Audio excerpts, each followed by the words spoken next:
ধাউ ধাউ করে জ্বলছে আগুন। আতঙ্কে দিক বিদিক ছোটাছুটি করছেন মানুষজন। চারিদিকে শুধু ধোঁয়া আর চিৎকার।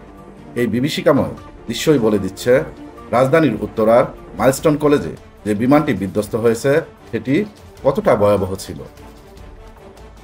সোমবার দুপুর 1:06 বাংলাদেশ বিমান বাহিনীর একটি প্রশিক্ষণ বিমান F-7 BGI উড্ডয়নের পরপরই নিয়ন্ত্রণ হারিয়ে উত্তরার দিয়াবাড়ি এলাকার মাইলস্টোন কলেজের মূল ক্যাম্পাসের উপর আশ্রয় পড়ে।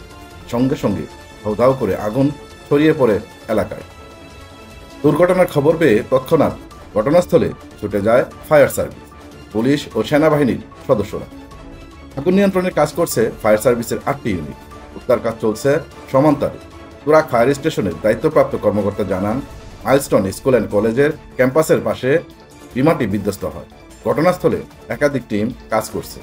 দুর্ঘটনার ফলে ক্যাম্পাসে ব্যাপক ক্ষয়ক্ষতি হয়েছে। আইএসপিআর এর সূত্র মতে বিমানটি উড্ডয়নের কয়েক মিনিটের মধ্যেই নিয়ন্ত্রণ হারিয়ে ভবনের ছাদে আশ্রয় পড়ে। এতে প্রাণ হারান বিমানটিতে থাকা স্কোয়াড্রন লিডার তৌকির। তার মৃত্যুর খবর নিশ্চিত করেছে সংশ্লিষ্ট কর্তৃপক্ষ।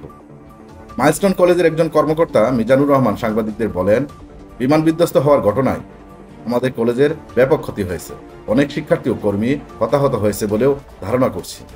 হতাহতের প্রকৃত সংখ্যা এখনও নিশ্চিত হওয়া যায়নি, তবে আশঙ্কা করা হচ্ছে নিহত ও আহতের সংখ্যা বাড়তে পারে।